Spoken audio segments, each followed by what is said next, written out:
Hello, I'm Theresa Tiliakos, a PhD student at the University of Chicago, and I'm pleased to welcome you to Session 3 of the Ancient Literature Workshop here at the Oriental Institute.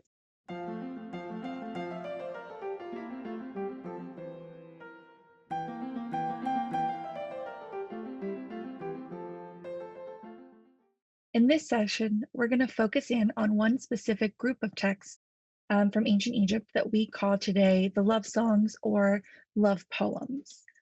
And just to set some goals for the session, in the very short 30 minutes that we have, I'm hoping to talk about what our main sources for this genre of literature are, to discuss how they were created and then transmitted within the society, to look at the form and content of the texts, because they're very important in helping us determine what actually is a love song and what is not. And then also to talk a bit about the purpose that these texts might have served, both as literature, but then also maybe as more important pieces of cultural artifact. So in the Greco-Roman Museum in Alexandria, Egypt, is a notebook entry written by Anthony C. Harris, a 19th century scholar of ancient Egypt, and it records the discovery of a cache of ancient papyri near the Theban site of the Ramesseum. The entry is titled The Papyrus Place, and it reads somewhat like a treasure map, and I'll take a moment to read a portion of it. So it says, behind the temple of Medinet Habu, in the gorge leading to Deir el-Medina, 225 paces walking over the mounds from the northeast corner from the walls of Deir el-Medina to the base of the southern hill of the gorge, about 20 feet underground is a rough grotto in the rock, which when first opened was found filled with mummies, all of them pulled to pieces in former times. In this grotto, under the bodies, was a rock in which the papyri were found all together. Now, the papyri that he is talking about there included this papyrus, which is today known by the name Papyrus Harris 500, named after Anthony C. Harris. And he wrote this entry in his journal about the discovery of this papyrus, on which is recorded what we know to be the earliest love song. And now, when I say love song, I'll take a moment here to define them, and we'll talk much more about that, about the definition of what a love song is. But in general, it's a group of literary texts that focus on the wants, wishes, and desires of young lovers. And so Papyrus Harris 500, the earliest known papyrus on which is written love songs, dates to the early part of the 19th dynasty of the New Kingdom, and it was wholly intact upon its discovery, preserving something like 22 love songs on the front side or the recto, and a number of other literary texts on the backside or the verso. And following its discovery, this papyrus was stored in a house in Alexandria for safekeeping. Unfortunately, not long after that move to storage, it suffered significant damage when a nearby magazine exploded. What remains of it is housed today in the British Museum as BM 10060, and it has the damage of this explosion very clearly preserved on it, with holes and missing edges, as you can see in this photo, kind of scattered throughout. So after the discovery of this text, over the next century, archaeologists would find an additional 24 sources that are confirmed to bear love songs. They're known together collectively as love songs, and we have 94 individual songs known today, and 51 of them are written on papyrus, like Papyrus Harris 500, and 43 are written on austrica, which Joey talked a bit about in session 1, is these flakes of stone akin to something like modern day scratch paper. All of the known copies of the love songs date to the Ramessid period of the New Kingdom, so the 19th and 20th dynasties. They're written in a form of the Egyptian language that we call Late Egyptian, and more specifically in a form known as Literary Late Egyptian. They're written using, as you can see here, a cursive script called hieratic, and due in part to that scholarship of over the last century, it's possible to outline the main sources of the love songs and to discuss how they were created and transmitted within their communities, and to explore the form and content contained within, and a little bit to examine their purpose. So following Papyrus Harris 500 chronologically in this group of songs is a group of songs known as the Cairo love songs, which can be dated to the end part of the 19th dynasty or the beginning of the 20th dynasty.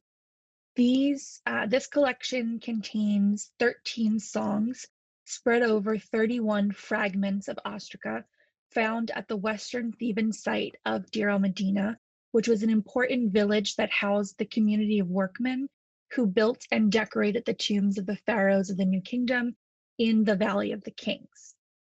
In the ancient past, these fragments all belonged to a single vase, which was first inscribed with a Middle Kingdom wisdom text known as the Instructions of Amenemhat. At some point in time, the vase was broken into at least the 31 pieces known today, and the fragmentary sherds were used to record the love songs. And then dating sometime in the early 20th dynasty falls Papyrus turian 1966, which was found in Thebes. This is in the middle of the group of love songs chronologically. On the front side of the papyrus, we have 2 columns which record 3 love songs. They're known today as the orchard songs, and each of the 3 songs is sung by a different type of tree planted in the orchard of the young female lover. Like the previous 2 groups, Papyrus turian 1966 also records other kinds of texts, including a judicial protocol on its back. And although the papyrus is well preserved, there are still occasional areas of damage that obscure the meaning of some lines. And then perhaps the most complete and best preserved, Papyrus Chester Beatty I, is the latest of the love songs. It dates to the 20th dynasty. It was found as part of a large library that was compiled by a scribe from the village of Deir el-Medina named Kenker Hapashef. It preserves 17 individual songs, including ones that today have been named the Stroll, 3 Wishes, and the Nacht Sobek songs. In addition, it has the only copy of the Contendings of Horus and Seth, a mythological story that details a battle for the throne of Egypt, along with other religious and administrative texts. And so moving on from those papyrus-based sources, the final source for the love songs is comprised of 21 assorted ostraca, which record a total of 41 love songs. These ostraca range in date throughout the Ramesside period, and while the majority of them were found at Deir el-Medina, some of them were purchased in Thebes and some of them have unknown origin. Due in part to the nature of the Ostracon as a medium, many of the songs that they record are fragmentary. So as you can see in this photo here, the edges of a lot of these are unfinished, they're broken, and they were broken in ancient times and then used, and then also some of them were broken further. So what was recorded on the fragments, part of that is missing to us today.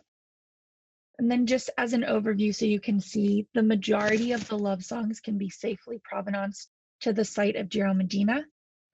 Some of them are more generally from Thebes, and then there are some that were bought on the antiquities market, and so we're missing a lot of important information about where they're from. Although an educated guess can be made to say that they probably came from somewhere in Thebes and perhaps ultimately from Deir el-Medina, based on the commonalities that they share.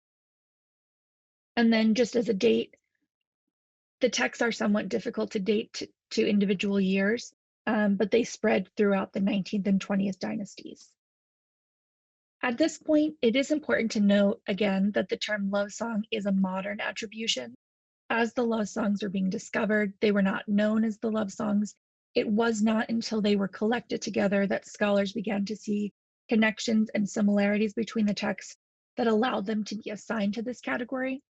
The texts now known as the love songs are identified as songs because of key features of the manuscripts, including things like the title that is fixed to individual stanzas, the recurring incipit or the first line of the songs, and also the use of things like red ink, and then pause marks and verse points, which Joey Cross talked a bit about in session 1 of this workshop. So when is a text a love song then? There are several different features of a text that help us to identify it as a love song. The first one is the title. There are several different titles preserved on currently known examples of love songs, and they include things like beginning of the song of entertainment, beginning of the songs of the great entertainer, or beginning of the sweet song. So when we see a title like that, the beginning of a text, that's a very good indication that it might be a love song. We also have the incipits, or the first lines of the text. So here I've identified one that is actually a recurring first line that is where I drew the name of this lecture from. So this says, I found my beloved. And this is a very common first line that repeats throughout the love songs. And then another way that we can tell a song is literature more generally, and then also when used with other clues, a love song is the use of verse points and pause marks. So we have no verse points in this example that I have on the screen. We do, however, have a few pause marks. So a verse point is a small red dot spaced out throughout the text at the ends of clauses. They're typographical notations that indicated something to the ancient reader about how to read the text. And a pause mark is something similar. It marks the end of a previous clause. And it's indicated using a hieroglyphic sign that depicts a downturned arm. And it's an indication to stop reading at that point or to pause before you continue. And you can see that highlighted in the red rectangle at the bottom portion of the screen. Now it's important to talk about composer versus copyist when we're talking about the love songs. So answering the question, who wrote the love songs, is difficult. At their core, they are literary. And as literary texts, they likely started as part of an oral tradition. These were songs, poems, even entire stories that were memorized and transmitted orally. And then at some point, for many literary texts in ancient Egypt, but especially for the love songs, they underwent a process where individuals edited them and wrote them down, and then they were spread further in a textual form. We don't know exactly when this happened, but we can place it in elite literate communities where individuals would have had the knowledge necessary to actually undertake this intextualization process. Two communities like that existed when the love songs date.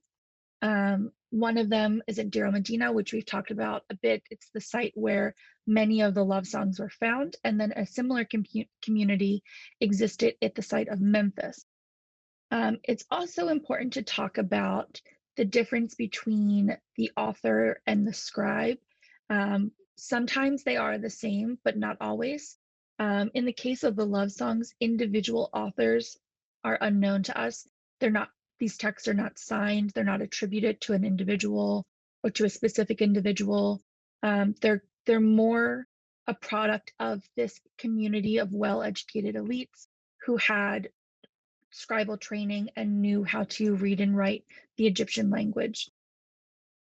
We do sometimes know the name of the scribe of the text, but these, for the most part, were copying texts, either as part of education or some other purpose. They're not necessarily the individual composers. So up until this point, the discussion has revolved around what we can say about the physical artifacts on which the love songs are preserved, and to an extent, the who, when, and where of their existence. However, there is also a lot to be said about what the love songs actually say and when and why they might have been performed.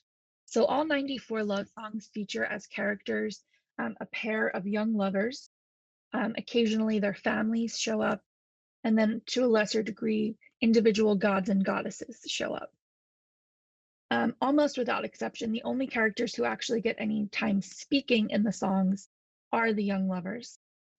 Sometimes the songs have alternating voice, so a male lover will speak one stanza and the female lover will speak the next. Some of them feature only one or the other, and then while the speech of other characters may be quoted by the main speaker, the only songs where one of the lovers is not the main speaker are the songs that comprise the orchard songs in Papyrus, Turin, 1966, And in fact, they're pretty unique among Egyptian literature because they're voiced by non-human characters. So each one of those three songs is voiced by a different tree or plant in the orchard of the female young lover. As their setting, many of these songs have spaces of beauty. So lush gardens, orchards, feasts and festivals, canals, spaces of water are very common in the songs. And we do also sometimes get private domestic space, including the homes and even the bedrooms of the lovers. There are some songs where the home, while setting kind of intimacy to the tone of the songs, acts as a physical barrier, with songs where the male lover is addressing the door of the home, pleading to be given access to his beloved who is within it. And then the major themes of the love songs focus on the intense physical and emotional relationship between the lovers. Multiple songs expound on the beauty of the lover. A large portion of the songs also deal with the wants, wishes, and desires. We also have a series of songs that deal with things like love sickness, where the lover describes physical illness, confusion, and even a feeling of drunkenness on account of the intensity of the love that they have for one another. And while many of these songs deal with things that would be considered positive, there are a small group of songs that deal with the downside of love, beyond the temporary side effects of things like love sickness or love confusion. Those songs deal directly with instances of betrayal and jealousy, and unrequited love. And then a final kind of major theme for the songs are songs that reference sex and eroticism, sometimes explicitly and sometimes through clever wordplay, puns, and innuendo. These songs deal quite frankly with the physical culmination of the desire that the young lovers share, but it also highlights the command of the Egyptian language that the composers had.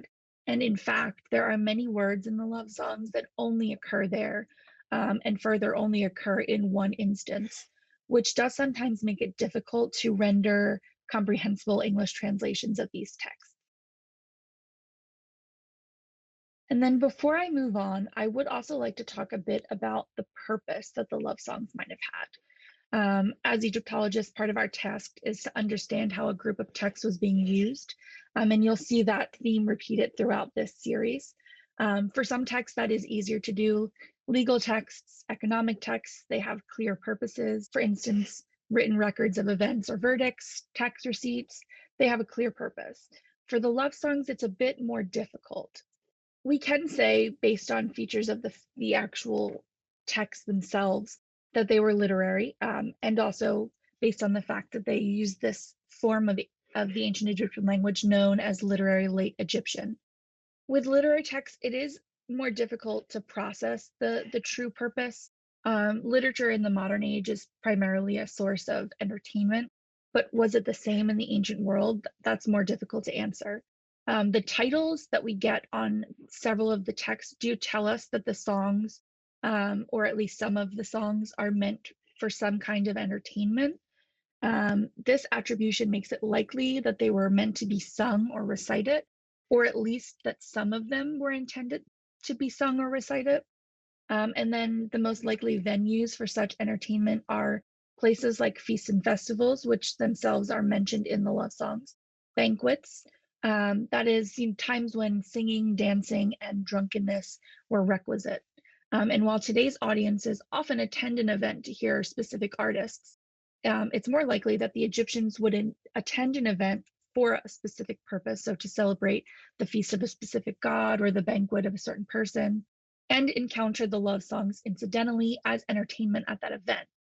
It's also likely that what is preserved today as love songs are actually just the lyrics. And at such events, singers and musicians would have worked together to bring the songs to life. And as you can see here, these are tomb scenes that feature banquets, banquet scenes of performers that give you a kind of idea of the type of people who might have been involved in the actual recitation or singing of the love songs. And with that, that brings this session of the Ancient Literature Workshop to an end. Um, Thank you so much for joining me.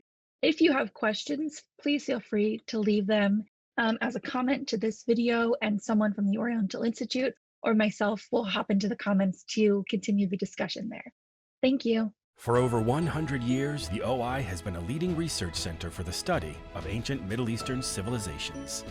Join us in uncovering the past and learn about the beginnings of our lives as humans together. Become a member by visiting oi.uchicago.edu/member.